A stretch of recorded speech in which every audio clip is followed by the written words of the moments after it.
If a third-party developer ever gets around to another fighting game adaptation of the Star Wars series, I'd actually want said adaptation to take a couple of pages from the NetherRealm Studios developed Injustice 2. Now, even though Star Wars fighting games previously emphasized third-person perspective, I'll point out that Star Wars isn't exactly a stranger to side-scroller perspective. Rather, a Star Wars fighting game, particularly, hasn't yet been done in a side-scroller perspective. Technically, lightsaber gameplay got introduced by a Japanese exclusive 1987 Star Wars action game on Nintendo Entertainment System. This Japanese exclusive game had 2D graphics and most levels combined platformer gameplay alongside a side-scroller perspective. Lightsaber gameplay got reintroduced by later Star Wars games. By 1991, there'd been a Star Wars action game on Nintendo Entertainment System, and it played out as basically an adaptation of Episode 4. This action game had Luke Skywalker as one of the playable characters, and Luke Skywalker had the ability to switch between a blaster or lightsaber. This Episode 4 adaptation got republished under the Super Star Wars label on Super Nintendo Entertainment System by 1992. On the Super Nintendo Entertainment System, there'd been 3 Super Star Wars games, and each played out as a graphically 2D action adaptation of a corresponding episode in the original trilogy. On a side note, the Super Star Wars game got published in the same timeline as the most influential fighting game, namely Street Fighter II. Fast forward to 1997, there'd been an action-adventure game, namely Star Wars Jedi Knight Dark Forces 2 on PC. Thanks to a prototypically 3D environment, Star Wars Jedi Knight Dark Forces 2 effectively reintroduced lightsaber gameplay. Star Wars Jedi Knight Dark Forces 2 offered you the choice between a first-person perspective or third-person perspective, and even introduced Force powers to the gameplay mix. The story had you play as Kyle Katarn, guided by Qiu Ran. Injustice games combine 3D graphics and a side-scroller perspective.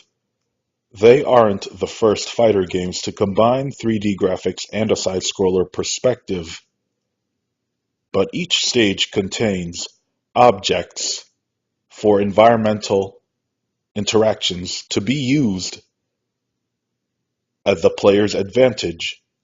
Some of the stages even have cinematic stage transitions enabled at the stage corners. Injustice games have their characters split into 2 classes, namely power characters and gadget characters. It'd be ideal to have a new Star Wars fighting game classified between playable characters who wield lightsabers and don't wield lightsabers. Better yet, divide the characters into subclasses, such as Jedi, Sith, Bounty Hunter, and so on. I'd want this hypothetical Star Wars fighting game to combine 3D graphics and a side-scroller perspective, but have environmental interactions tailored to the Star Wars universe. There's a great deal of potential for environmental interactions when you account force powers and even environmental versatility demonstrated by characters who don't use force powers. The 3D action-adventure game Star Wars Bounty Hunter constitutes a side-note example of environmental interaction by a character who didn't have force powers, as it had you play Jango Fett. Injustice games have a clash system that enables you to wager meter and circumstantially enables you to regain health or do damage. In previous Star Wars games, you have the ability to perform lightsaber clashes, and winning a lightsaber clash may lead you to deal damage at your opponent. There's the possibility to have a clash system tweaked for both the lightsaber wielding characters and characters who don't wield lightsabers. Injustice 2 incorporates a gear system to customize characters and even enables you to level up playable characters. Star Wars games aren't exactly strangers to a level up system, as it's been done before in the Knights of the Old Republic games and Battlefront games. The EA-developed Star Wars Battlefront 2 DLC-ified gears, but what if a new Star Wars fighting game went the Injustice 2 route, to have players play their way at earning character-specific gears? Anakin's prosthetic right forearm constitutes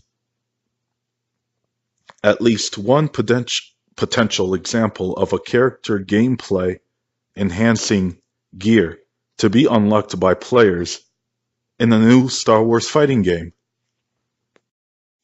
In the Injustice games, each playable character has one super move, and each super move varies by range.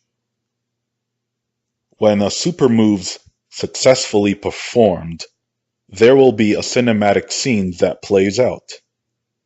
A new Star Wars fighting game would require each playable character to have at least one super move, and having the super moves vary by range will complement the overall playable character variety.